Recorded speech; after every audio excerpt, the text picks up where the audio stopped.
I know Chargers fans are used to being fans of a snake-bitten franchise, feeling snake-bitten, and sadly, it just doesn't seem to get any better, right?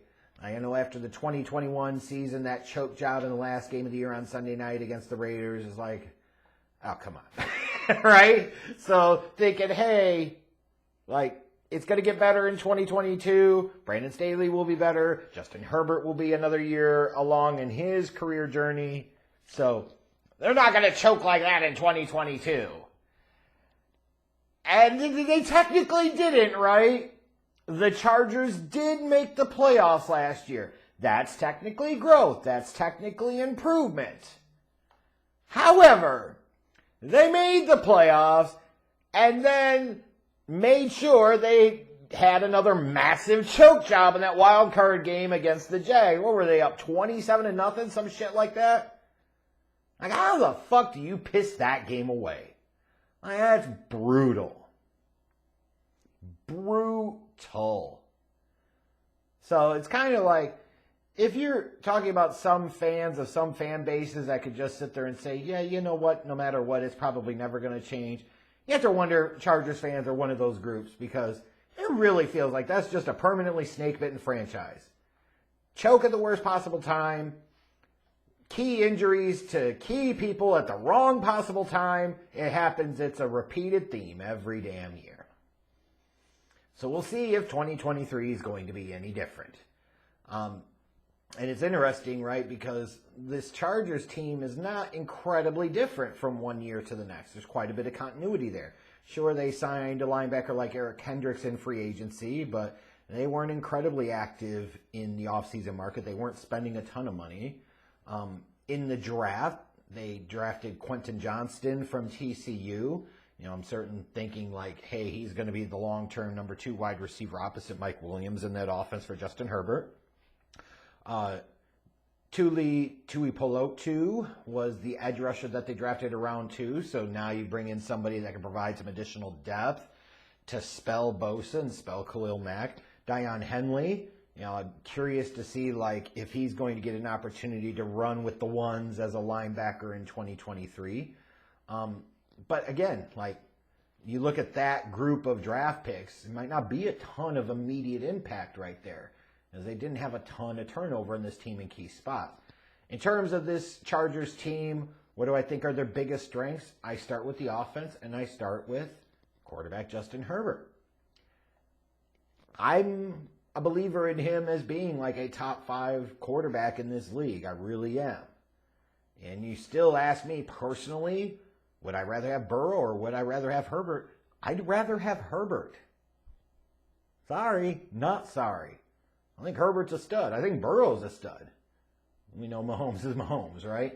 Like, to me, Herbert is in that group, and it's interesting to see you've got those that will defend Herbert no matter what, and you'll have those that criticize Herbert no matter what.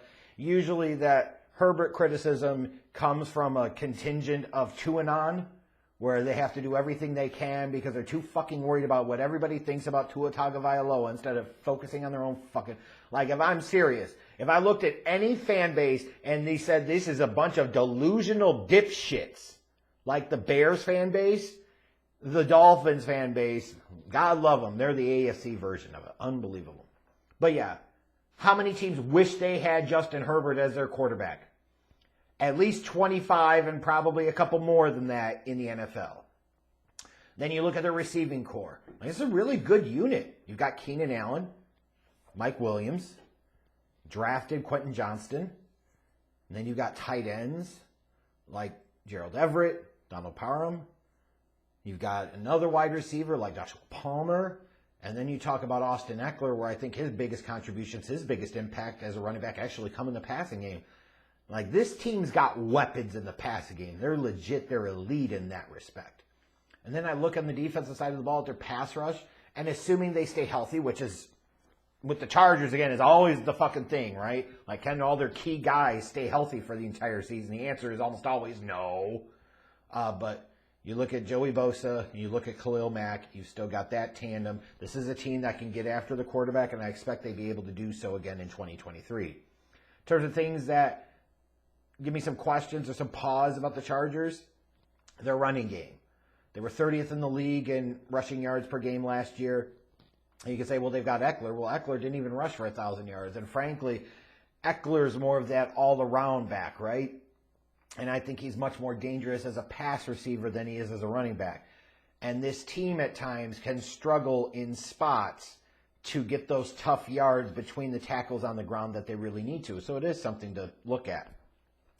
Speaking of running game, you talk about their run defense. They're 28th in the league in yards allowed last year on the ground.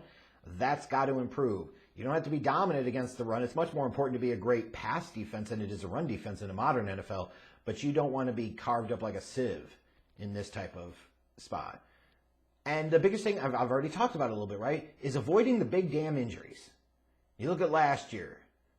Joey Bosa, J.C. Jackson, each only played 5 games. Keenan Allen only 10 games. Mike Williams 13 games and injured for the playoff game. Like, this team's got to be able to find a way to keep their marquee players, their biggest stars, healthy the majority of the season and have them in a spot where they all are ready to go come playoff time. If they do that, they have a shot. But if they don't, I don't know. And I think it's fair to question a little bit Brandon Staley here too, right? Like, it's 2 straight seasons that you've kind of had finishes to the season for the Chargers. And that's a reflection of the coaching staff and the head coach at the end of the fucking day. Like, I do think there's some pressure on him for 2023. And frankly, he should be based off of the way the last 2 seasons ended for this Los Angeles Chargers team. Now, looking at the schedule for the Chargers, I look at week 6 and 7, a couple of intriguing back-to-back matchups. They host the Cowboys and they go to Arrowhead to take on the Chiefs. Could be a good, mid-season test for this team. And then I look at weeks 14 through 18. They host Denver. They go to Vegas to take on the Raiders. They host Buffalo. Go to Denver to take on the Broncos. They host the Chiefs. You know, that's an interesting stretch of schedule where you've got 4 divisional games in 5 weeks to close out the year. And then the one game that's not a divisional game is fucking Buffalo. But you got them at home. But then you say, we're talking about the Chargers. They're even have a second-rate fan base in their own city, in their own stadium compared to the Rams. Yikes, right? So those home games for the Chargers really don't mean shit. But what I do think means shit for this team is